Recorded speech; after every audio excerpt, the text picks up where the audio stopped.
A house with his hands. 30 years.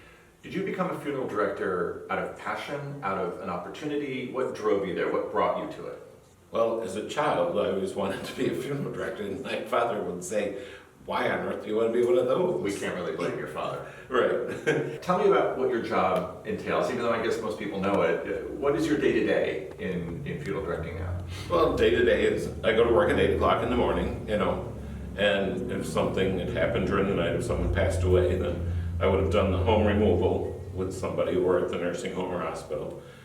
Come to work the next day and prepare the body for viewing and basically, get things ready for calling hours and the funeral. And none of that bothers you. None of that is. I've never been really. Death has really never bothered me, and I don't. And it's an interesting perspective. Yeah, I think it goes back to when I was like 7 years old. My great grandmother died on my birthday, and I was like, "Oh, can I go to the funeral?" And they're like, "Well, of course you can." And I was like, "Oh my God, I can go to a funeral!" And I'm like, I was a little kid, and I was like, "Something's wrong with me," because I wasn't obsessed with death, but I just wanted the fact of being able to help people in a situation, in a tragic situation. Yeah. It's because I learned it through my parents, because my parents both. My dad was a fireman, my mom ran an ambulance. Oh, okay. So okay. it kind of was a family thing to be in the healthcare profession. In 1985, they had the RDF Murrah building in Oklahoma City blew up, right. and they didn't have enough funeral directors to take care of everybody.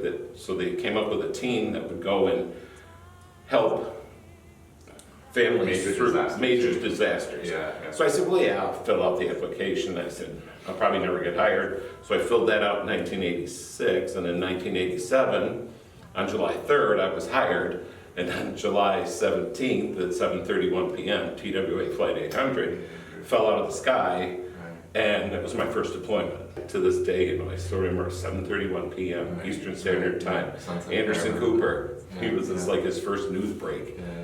And so you went down? I went down there. I spent a weekend there helping with the identification process. And so I thought that was the worst I was ever going to have to see. Right.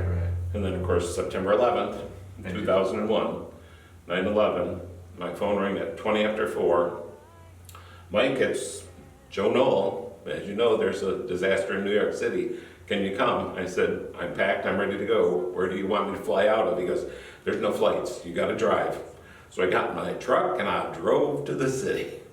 I took my national boards to become a funeral director on September 10th, 2001. And on September 11th, 2001, I was needed and I was sent. And when I got to New York City, they're like, are you a funeral director? I said, I don't know, I just took my boards yesterday. Wow. So they marked me down and I spent 2 weeks there. And wow. But people are like, well, you have such a sense of humor. I said, well, you have to have some kind of a sense of humor to be in a profession like this. Right. Because you don't want to take this home. Right. You don't want to take it to your family. So it's just one of those, when I go to work, I'm at work. When I'm home, I'm home. Mm-hmm. There's a job for everybody somewhere. Right. And that just happens to be my forte in life. Mm-hmm. He builds a house with his hands. 100 years go by, it stands, it tells.